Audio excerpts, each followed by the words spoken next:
We tested 2 gadgets you need for canning, pots and jar lifters. And you need a really big pot to hold plenty of canning jars. We tested 3 and they were priced from $24 to $97. They came with jar racks inside.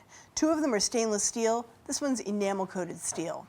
All of them hold at least 20 quarts and they fit every size jar just fine.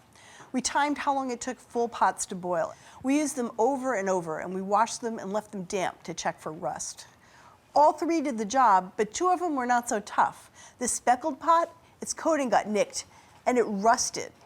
This pot was almost $100, but its rack rusted and left red marks inside. Our winner is this one. It's called the Victorio Stainless Steel Multi-Use Canner. We love the clear lid, we love the grippy handles, and it's all around toughness. It has a thermometer in the lid that doesn't always work, but you do not really need that to tell you the water's boiling. It's $75 and it will last a lifetime. Next, you're going to need a jar lifter to move the jars in and out of the boiling water. We tested these 4, and they cost about $6 to $11. We hoisted up heavy, full jars in every size. Now these 2 are the classic type. They have the straight bars for handles, and they have these rubber-coated grabbers. But they really hurt your hands, and they just didn't grip well.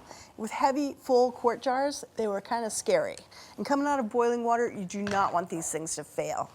This pair was kind of interesting. It has these little 4 teensy feet. That was even scarier. Our favorite was this one. It's called the Ball Secure Grip Jar Lifter.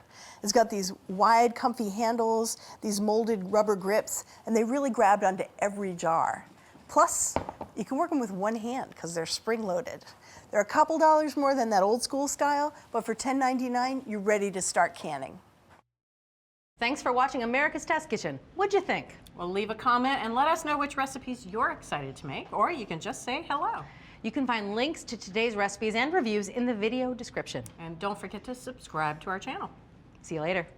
I'll see you later.